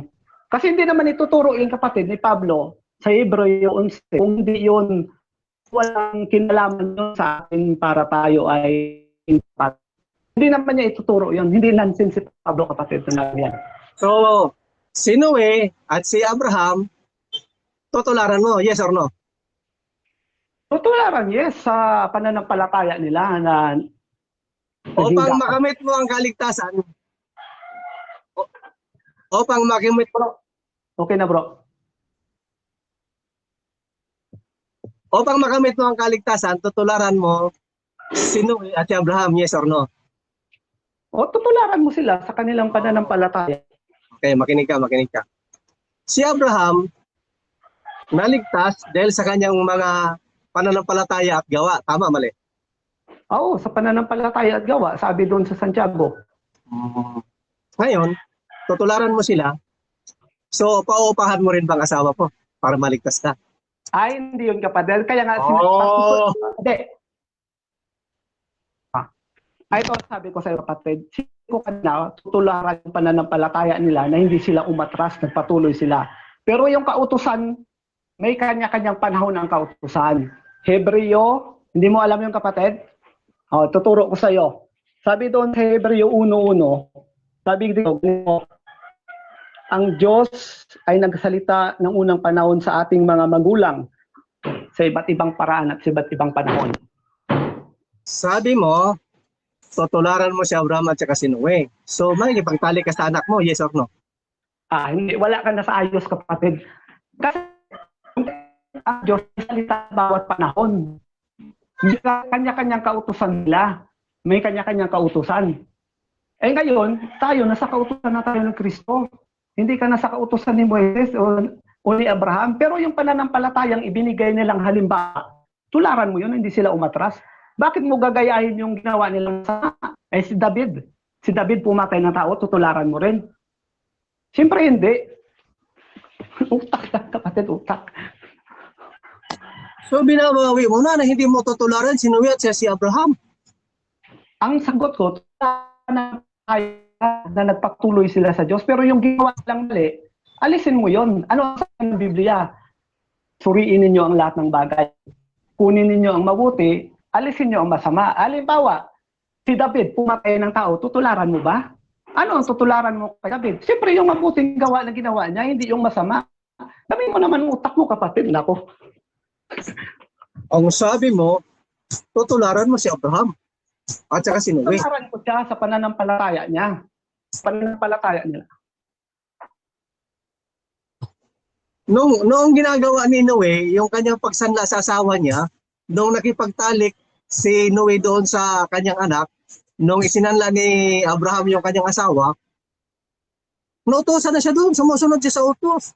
Dapat sundin mo rin. Sinusunod mo siguro yan. Sagot mga kapatid, yung sa Hebreo, 1:1, merong mga salita ang Diyos sa bawat panahon. Tayo, nasa panahon na tayo ni Kristo. Ano ba utos ni Kristo? Ano ba utos ni Kristo? Naintindihan mo ba? May salita ang Diyos, halimbawa, sa panahon ni Moises. Sabi sa panahon ni Moises, ibigin mo ang iyong kapwa, kapuutan mo ang iyong kaaway. Ngayon ba, gawin mo pa rin yun? Binabawi mo na Santiago 2. Yes or no? Wala akong binabawi, kapatid. Wala akong binabawi. Ang sabi ko, may salita ang Diyos sa bawat panahon. Kung ang panahon ni Moises, halimbawa, kaibigin mo ang iyong kapwa, kapuutan mo ang iyong kaaway. Sa panahon ni Kristo, ang kaaway mo, ibigin mo na. Sa panahon ni Moises, pwedeng kapuutan ng kaaway kasi yun ang utos. Ngayon, susundin mo pa rin ba yung kapuutan mo ang kaaway mo o susundin mo ay ibigin mo ang kaaway mo? Siyempre, kung may matino kang utak, sundin mo yung sinabi ni Kristo, ibigin mo ang kaaway mo. Yan. Kasi pag naibig mo yung kaaway mo, wala ka na hindi ibigin dahil yung kaaway mo nga, naibig mo na eh. Di lalo naman yung di mo ibigin. So, ibig palang sabihin, Brother Rafael, pinupulot mo lang sa Santiago 2 ang gusto mo lang. Yung ayaw mo, tinatapon mo. Yes or no? Wala akong tinatanggap. Tinatanggap ko yun, yung sinabi yun, na sinulat ni Santiago. Pero, tandaan mo na kung mayroong mga halimbawa, gaya ng mga pinagsasabi mo na tutularan yung ginawang masama ng mga tao noon. Halimbawa, yung ginawa ni pumatay siya ng tao, papatay ka rin ba ng tao? Siyempre, hindi papatay ng tao. Sa panahon noon, anong ginagawa ng mga sakmang tipan? Naghahandog ng mga tupa. Ngayon, naghahandog ka pa ba ng tupa? Minahandog na si Kristo eh. Yun yung punto ko, kapatid. Hindi mahirap intindihin yun. Ikaw lang naman nagpapahirap eh. Okay. Ang sabi mo kasi, hindi mo pinututulan yun. Tinatanggap mo. Pero sinasabi ko, natutularan mo si Abraham, tinututulan mo naman. Okay, so mga kapatid, dyan nagtatapos ang second cross ng ating negative. Dako naman tayo sa kanyang rebuttal dito. Brother Norman ng AOG, your time starts now. 10 minutes. So mga kamarid, nakita nyo na kung paano kalito ang mga MCGI. Kita nyo? Di ba? Sabi niya, ginagamit, paborito nilang ipagyabang yung Santiago 2. Nung ipinakita ko sa kanya yung talata, pakimute mo na yan, naitirap ako. Nung sinasabi niya na yung Santiago 2, kautosan daw ni Kristo. Nung pinakita ko sa kanya ang talata, nang tinutukoy niyan, kautosan ni Moises. Hindi niya tanggap. Diba? Sige, pinagbigyan ko. Gusto niya, maging kautosan talaga ni Kristo. Tutularan daw niya si Abraham. Tutularan daw niya si Noe. Na sinabi ko sa kanya, na sinasanla niya yung asawa niya, na ikipagtalik siya sa anak niya, ayaw niya naman. So malinaw talaga na itong mga umiinom ng ihi na ito, itong mga MCGI na ito pala, pinupulot lang kung anong gusto nilang talata. Once na kalaban nila, putol, chap-chap. Diba? Ako, may nailatag ako na taong naligtas dahil sa pananampalataya lamang. Siya wala. Tinanong ko siya, ligtas ka? Hindi. So meaning, yung kanyang aral na pananampalataya na may kalakip na gawa, basura. Di ba? Putol-putol.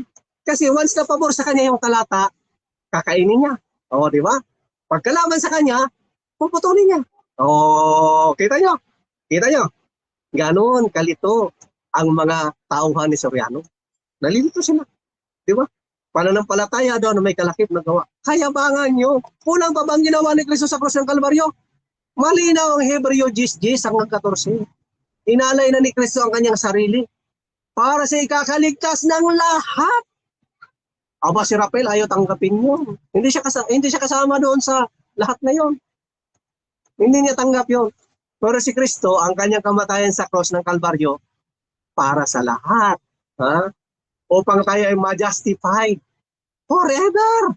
Ah, forever yon. Hindi yun na, porkit nagkasala ka na, hindi ka na tatanggapin ng Diyos. Ay nasaan yung pagiging mapagmahal ng Diyos? Diyos na mapagpatawad. Kung gano'n. Malupit yung Diyos nila, walang tuhod. Yung Diyos natin, mahabagin. May Kristo tayong tagapagpamagitan. Na once tayo ay nagkasala, siya ang nagnanitludos na mamagitan doon sa Ama. Ha? Para tayo ay maging malinis muli sa paningin ng Diyos. Ito, wala. Nangangaral lang masamang balita. Yung ligtas ka na at mananatili kang ligtas, napakagandang balita. Di ba? Itong katunggali ko, up and down siya. Once na tutulan ko yung Santiago 2, sasabihin niya sa akin ngayon na ako ay hindi naniniwala sa faith alone.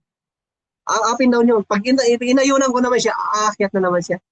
Di ba? Lilituhin niya lang. So, ganitong maliwanag yan. Tayo talaga ay mga ligtas na. Sapagat si Kristo namatay sa cross ng Kalbaryo para sa iyo at sa akin. Hindi yan tanggap ng mga mayayabang. Gagawa pa sila ng mabuti. Naniwala sila sa kanilang mga ministro. Kay Soriano naniwala. Kasi, kita mo, di ba? Ay, hindi daw magsasalita. Ano nangyari? Yung mga membro na ordinaryo, ano nangyari? Yung puno, ay, sarap ng buhay. Ganon. Ganon yung mga anti-faith, ano. Pira yan. Di ba? Pira lang yan. Ngayon, kung ikaw naman yung magpapauto, ay di aanid ka nga.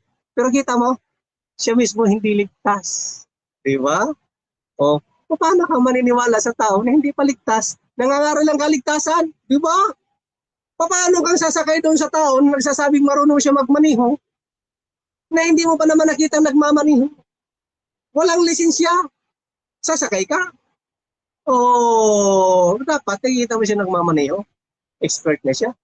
Bago ka sasakay, pagkakatiwala mo buhay sa kanya, huwag kayo maniwala dito kay Senator Rafael. Maniniwala kayo sa aral niya, siya hindi pa nga ligtas. Di ba? Sa akin kayo maniwala. Sapat ipinapangaral ko si Kristo, siya lang makakapagligtas sa atin. Di ba? Sabi ng Hebreo 10, Brother Rafael, basahin mo mabuti yan. Hebreo 10 hanggang 14. Namatay si Kristo sa cross ng Kalbaryo para sa lahat. Kabilang ka dun. Kabilang dun si Brother Rasya. Yung lahat ng mga nakikinig, kabilang doon sa mga iniligtas ni Kristo. Lahat eh. Hindi man sinabing few. Hindi man sinabing ang grupo lang na ito. Ay sinabi doon, lahat. Pag sinabing lahat, kasama ka, Brother Rafael. Yun ang magandang balita. Ligtas ka na at mananatili kang ligtas sa paningin ng Diyos. Ano ang sabi ng Romans 4:7-8? Mapalad ang tao na ang kanyang mga kasalanan ay nilimot na ng Diyos. Kayo na naman yung mga mapanghatol eh. Sasabihin nyo sa mga usas na, kahit gumawa ng masama, wala naman kayong nailatag na nagturo ng ganun. May nagturo ba kami na gumawa ng mabuti? Na gumawa ng masama? Upang maligtas? Wala. Ligtas pa rin kami kahit gumagawa kami ng masama. Wala kaming aral na ganun. Ang aral namin, kami gumagawa ng mabuti sapagat kami ay ligtas na. Ngayon, admit naman nagkakasala kami. Admit naman. Pero ang sabi ng Bible, hindi na yan binibilang ng Diyos laban sa amin. Dahan-dahan kaming nagbabago at nagsisikap naman kaming magbago. Alang-alang sa aming kaligtasan. Makita ng mga tao sa palibot namin na kami ay mga ligtas na nga. Hindi kami yung puro kwento. Nagagawa ng mabuti upang maligtas. Walang ano. Tapos marinig-rinig mo, may iskandal ng rape. Nagtatago sa ibang bansa. Diba? Napakasama noon. Na ikaw nangangaral ka na gumawa ng mabuti tapos mabalitaan. Ikaw gumagawa ng hindi mabuti. Dapat makita muna sa buhay mo. Hindi mo kailangan magpaliwanag. Hindi mo kailangan magpakilala. Diba? Kailangan makita sa pamumuhay mo na ikaw ay ligtas na gumawa ka ng mabuti. Ngayon yung kautosan ni Kristo, you must be born again. Hindi niya sinunod. If you love me, keep my commandments, sabi ni Christ. Ha? If you love me, mag-born again ka, sabi ni Christ. You must be born again. Ganon yun. Kailangan mag-born again ka, may panganak ka na muli. Ha? Sumampalataya kay Kristo, sa pag sumasampalataya kay Kristo, bibigyan ka niya ng karapatan na maging anak ng Diyos. So yung Diyos ay napakabuting ama. Anak ka niya. Pababayaan ka ba niya? Anak ka niya. Diba? Huwag natin ipagmalaki yung ating religion, huwag natin ipagmalaki yung ating mamabuting gawa. Kayabangan yun. Tira yun. Kaya yan gumagawa ng mabuti kasi may abuloy, may ambagan, may bayaran sa local, may bayaran sa district, may bayaran sa central. Mamumulubi ka. Upos tira mo.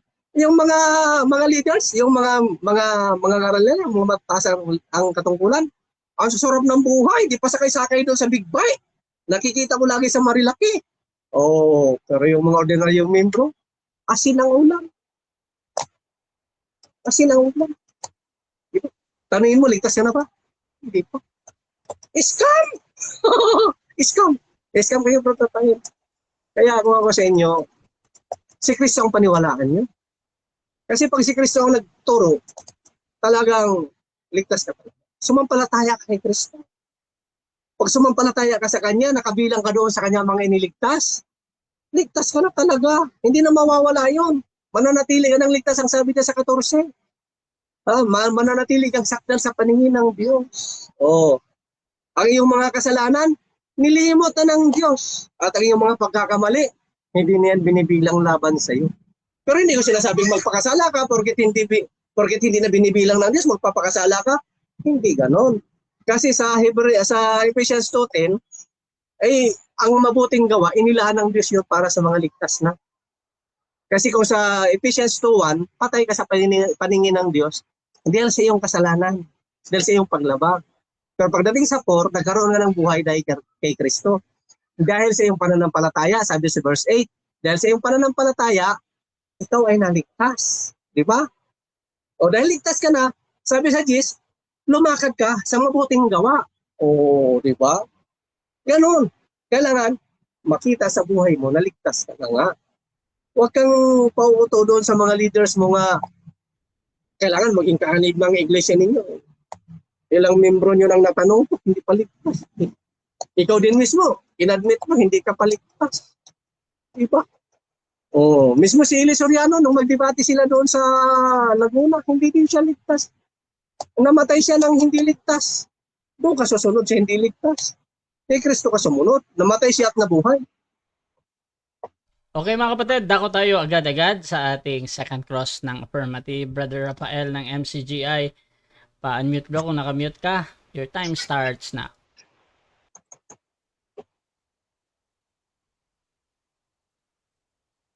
Hindi ba eh? Oo, hindi. Naman!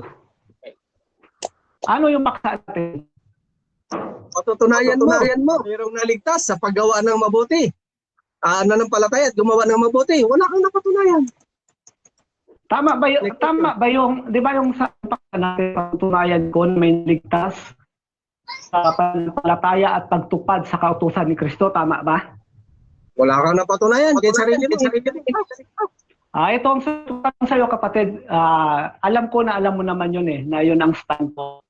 Yung sinabi mo kanina na sumunod sa utos ni Kristo, be born again at sumampalataya sa Kanya, mabuting gawa yun, maliligtas ka, sabi mo kanina.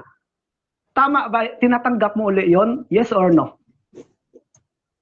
Tanggap ko yun. Kristo. Ikaw hindi tumanggap kasi hindi ka born again. Sige, salamat. Walang talata. Salamat, tanggap ko na.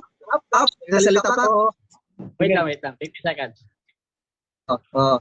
Tanggap ko yun. Sapagkat ako born again, sinunod ko yung sabi ni Kristo, you must be born again, nag-born again ako. Walang talata na sinasabi na you must be MCGI.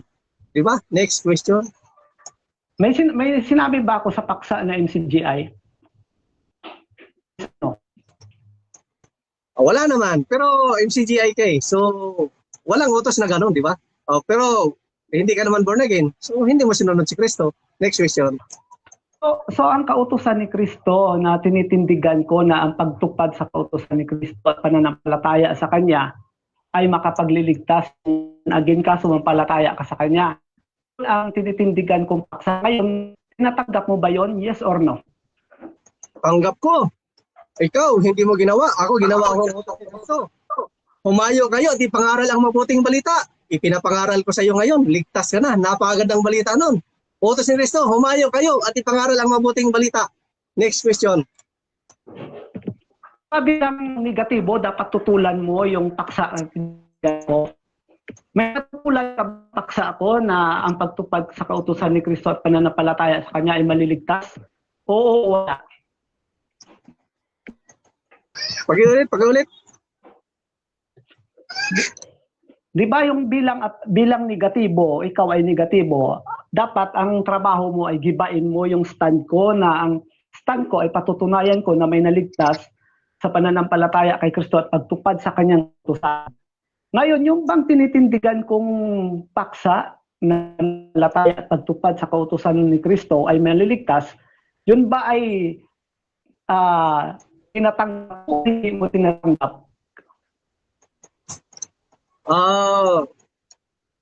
Tanggap o hindi tanggap, yung ang gulo ng tanong mo. Hindi ka kasi Next question, hindi nakikinig. ko maintindihan yun. Kasi ito na lang next question, hindi nakaintindi ko usap natin. Sabi mo kanina, faith alone save. Sabi mo, pananampalataya lamang. Meron ka pang mababasa sa Biblia na letra por letra na faith alone save? Objection, Your Honor, wala naman ako sinabi na gano'n Hindi, sinabi mo kanina yun eh. Faith alone save, sabi mo. Ganito lang. Paki-replay mo. So, ganito lang. Sinabi mo, Ganito lang mga kapatid ha. So, sumasagot na kahit anong sagot naman ni Brother Norman dito, okay naman to. Ang tanong lang dito kung meron ba daw mababasa na gano'n, Brother Norman? Mr. Moderator, wala naman ako sinasabing gano'n. Wala mo sinabi na kung may mababasa. Dahil hindi ko yun pinagmalaki kailanman. Okay. Next Hindi ko question. pinagmalaki yun. Pero tinatanggap mo na faith alone save. Naniniwala ka dyan. Yes or Yes or no? Walang nababasa, di ba? Sabi mo. So hindi ko yung pinagmamalaki yun. Hindi, Dahil walang nababasa, sabi mo. Okay. Proceed. Brother ang Rafael. tanong ko kapatid, categorical. Naniniwala ka ba faith alone save? Yes or no? Naniniwala ka ba daw na faith alone? Yes, naniniwala Yes. ako. Ngayon kung naniniwala ka faith alone save, saan mababasa sa Biblia na faith alone save? Oo, wala. Kanina nga kasi, di ba, yung tao wala. doon nakasama ni Kristo sa Calvary. Bro Norman. Mayroon. Meron daw. Meron. Sige. Proceed lang. Sagot pa, Brother Norman. Basta gamitan mo lang ng utak. Gagamitan mo lang ng utak. Huwag ka lang iinom ng ihi. Gagamitan mo ng utak. Kasi sa John 3:16, pananampalataya lang talaga yun. Di ba? Wala may ibang requirements doon. Wala man sinabi na sumali ka sa NCGI. Wala man sinabi na umanap sa ganitong religion. Ang tayong requirements na hinihiling doon, Next sumampalataya. question. Yung naligtas doon sa krus ng Kalbaryo, nanampalataya lang. Nagsasalita pa ako. Next question Basta na. magawa yan. Next question na nga eh. Ngayon, sunod kong tanong sa'yo. Yung bang sa John 3:16, may mababasa ka ba doon na pananampalataya lamang o wala? Categorical, wala. sumagot ka yan. Basta gagamitan mo ng utak, meron. Pero pag Meron di mo daw. gagamitan ng utak, wala. Oo, wala ang tanong mo. May babasa doon faith pananampalataya lamang o wala? Categorical, sumagot ka doon. Tingnan natin, mabasa doon. Okay. Basta gagamitan mo ng utak, yes, meron. Mr. Moderator, Okay. Ganito. Bro Rafael, anong objection mo? ang tanong ko sa kanya, categorical brother. Oo, o wala. Kung meron ba siyang Objection, Your Honor, mababasa, objection. Okay. Objection. Bro Sinabi ko Norman. rin kasi, basta gagamitan lang ng utak, meron, yes. Ganito. Ganito sa rules kasi natin. I think nagiging technical si Brother Rafael. Gusto niya yung unang lalabas sa bibig mo, Brother Norman, ay yung categorical. Ngayon, ang categorical natin, oo o wala. Bro Norman, pipili ka ba or magpapaliwanag ka kagad or Ang sinasabi ko nga, bro, meron talaga. Kasi Okay. kung makikita mo doon sa talata talaga, pananampalataya lang talaga. Okay. Ngayon, mga hanapan nila ng titik, salita nila yun eh. Pagka ang titik daw hahanapin mo, nakakamatay yun. Huwag ka Okay, mahanap okay. ng titik. So ang sagot dito, oo, meron. Meron. Proceed. Ngayon, kung Last 1 minute. naniniwala ka ba kapatid na ang sabi ni Pablo ay matuto kayo sa amin maghihigit sa nakasulat? Tama o hindi? Oo o hindi? Ay, salita dito ng mga MCGI, lalo na si Jared. Sabi niya, huwag kayong maghahanap ng titik, nakakamatay yun. Kaya Hindi ako, hindi si naniniwala Jared talaga ako na kausap mo. faith alone. Next Okay. question. Next question daw, next question. Sige, sabi mo, faith alone saved. Sabi mo, babasahin ko Santiago 2:24. At nakikita ninyo na sa pamamagitan ng mga gawain inaaring ganap ang tao at hindi sa pamamagitan ng pananampalataya lamang. Tama ba ito? Oo o hindi? Tama yan. Kategorikal. Tama daw.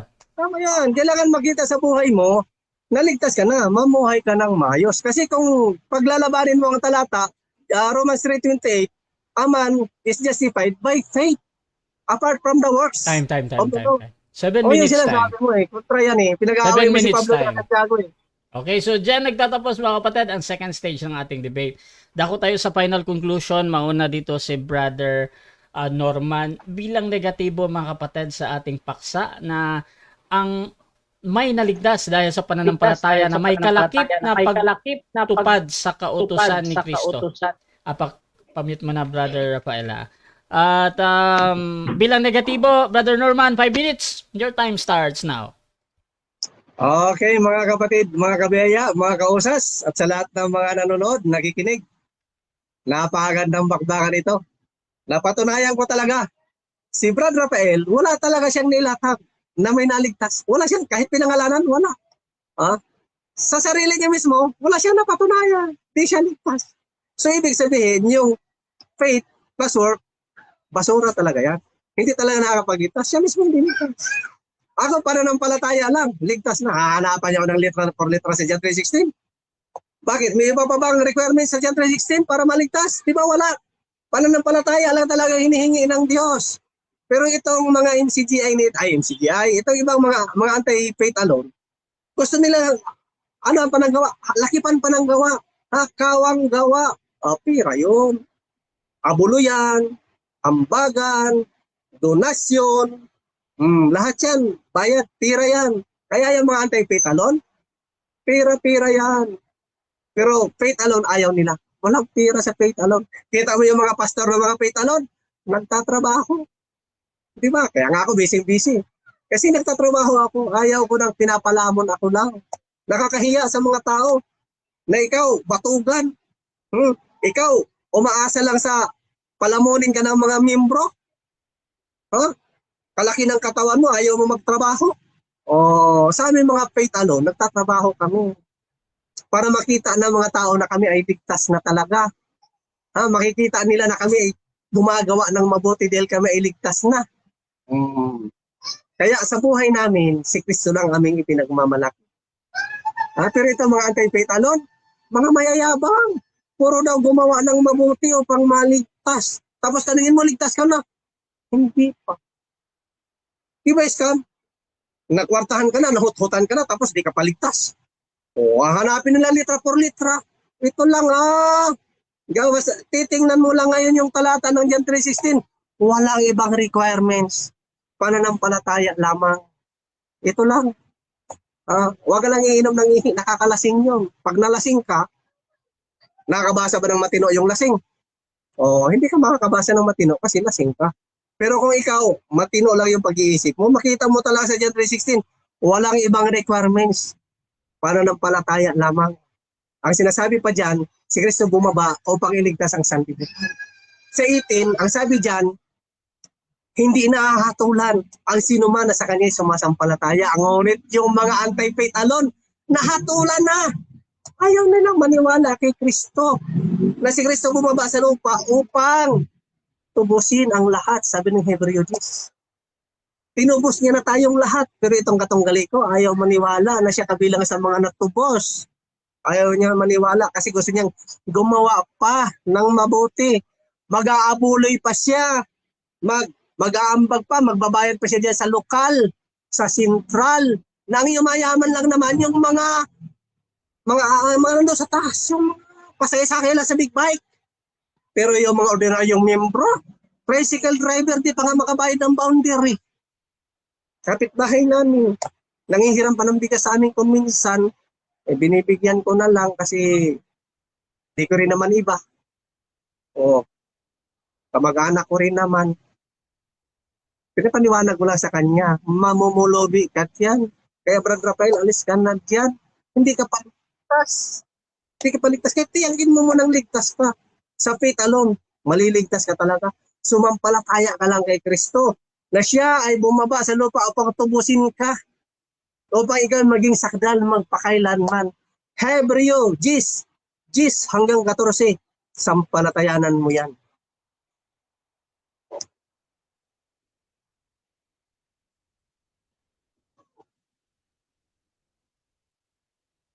Dako tayo kay Brother Rafael sa kanyang final conclusion bilang affirmative, mga kapatid. Your time starts now. Sige mga kapatid. Alam nyo mga kaibigan, itong ating kausap ay puro ad hominem ang kanyang banat, mga kapatid. At itong tao na ito, mga kapatid, ay kung idadaan natin sa psychology, may confirmation bias ito sa utak.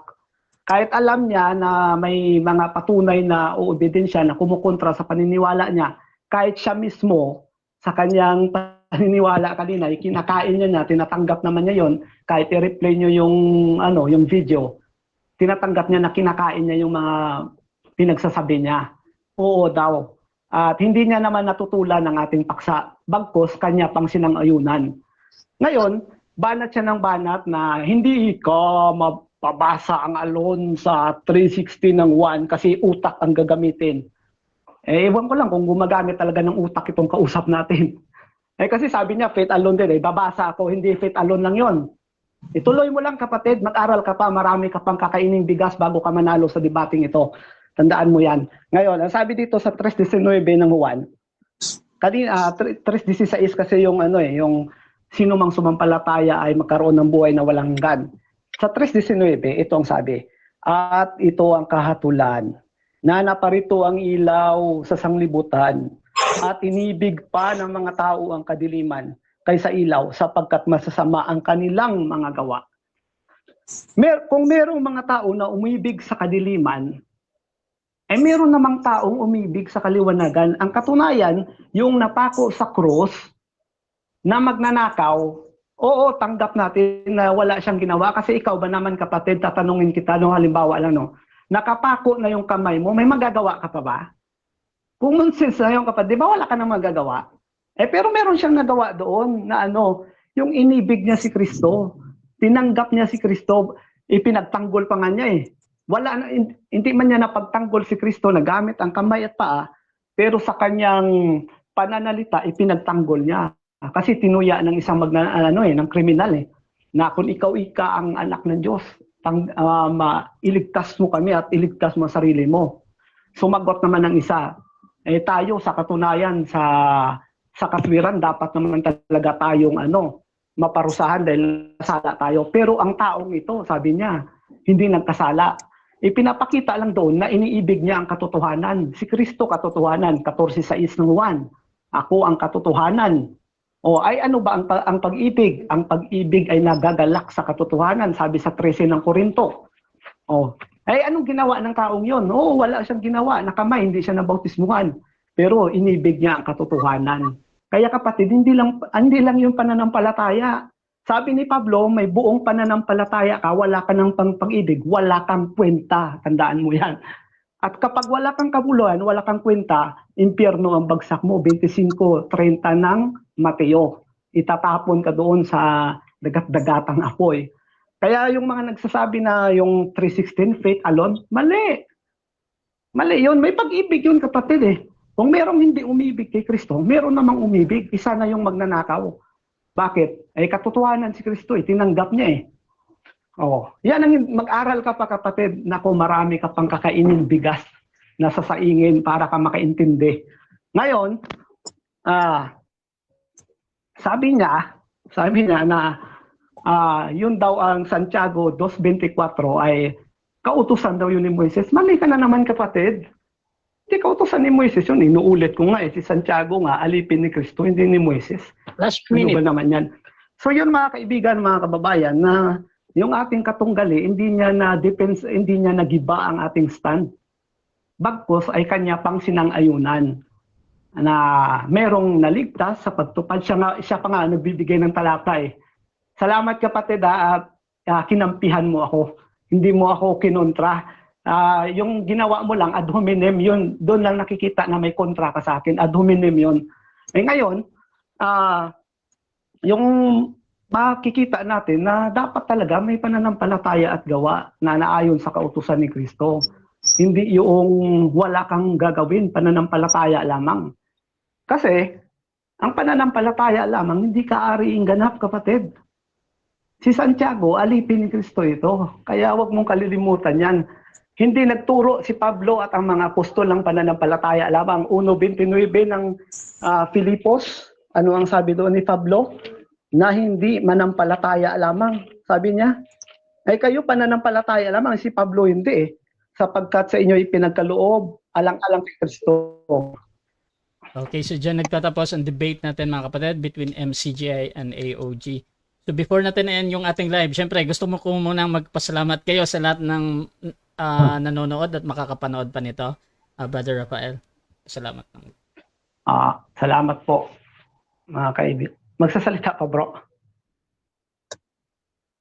Sa mga nakikinig, salamat at salamat din sa iyo, Brother Rasha. Una salamat sa Diyos sa pagkakataong ito na nakabahagi tayo ng maliit na paraan para makapagbahagi ng katwiran na nasa kasulatan.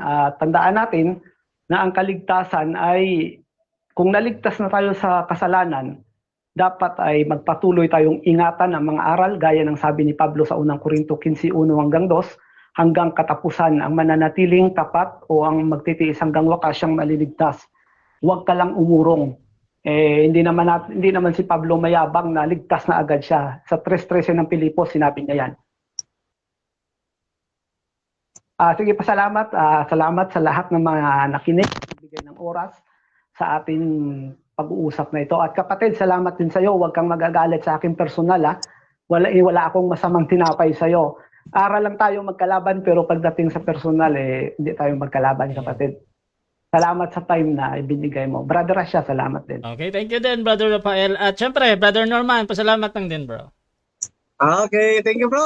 Salamat sa iyo. Lalo na dito kay Brother Rafael. Sana naman pag-aralan mo yung aral na pag-aralan natin. Hebreo 10:10 hanggang 14, aralin mo mabuti bro. Sa lahat ng mga nakikinig, aralin nyo Hebreo 10:10 hanggang 14. Napakagandang talata niyan. Napakagandang balita niyan. So, sa inyo ang pagtitimbang kung sino sa amin ang nasa tama. Para sa akin, si Kristo lang ang tama. Ako talaga, sa sarili ko, wala akong may pagmamalaki. Sino na ba ako? Isa lamang akong hamak na sugo. Ang sugo sa akin, humayo kayo at ipangaral ang mabuting balita. At ang mabuting balita, ikaw at ako, ligtas na at mananatili tayong ligtas. Yan ang sinasabi ng Hebreo 10:10 hanggang 14. Si Kristo namatay para sa atin lahat upang tayong lahat ay maging sakdal magpakailanman. God bless us all. Salamat sa lahat. Salamat sa mga nakikinig. Salamat sa mga nagko-comment. Salamat din doon sa mga kumukontra. At lalong salamat naman doon sa mga kausas at mga kabiyaya. God bless us all. Pagpalain tayong lahat. Okay, thank you din, Rasha TV. Gusto kong magpasalamat sa lahat ng sumusuporta at laging naniniwala pa din sa ating pagmamoderate. Kung gusto nyong sumali sa ganitong gawain or maghamon man sa dalawang ito, nandito si Brother Rafael ng MCGI at si Brother Norman. Nagbabalik ito mga kapatid ng AOG at pwede nyo akong gamitin as moderator sa inyong pag-uusap basta sumasang-ayon lang kayo sa lahat ng patakaran dito sa aking platform mga kapatid. At i-subscribe yung ating YouTube channel, Rasha Debates TV, dahil ang debate na ito ay pupunta doon. At huwag kayong mahiyang magtanong dyan. At kung gusto nyo mag-follow sa dalawang ito, nandyan naman yung mga account nila. Kung gusto nyo magsuri sa MCGI mga kapatid or sa AOG, so you can follow them. At maraming salamat mga kapatid. This is Admin Rasha ng Rasha TV and we're out.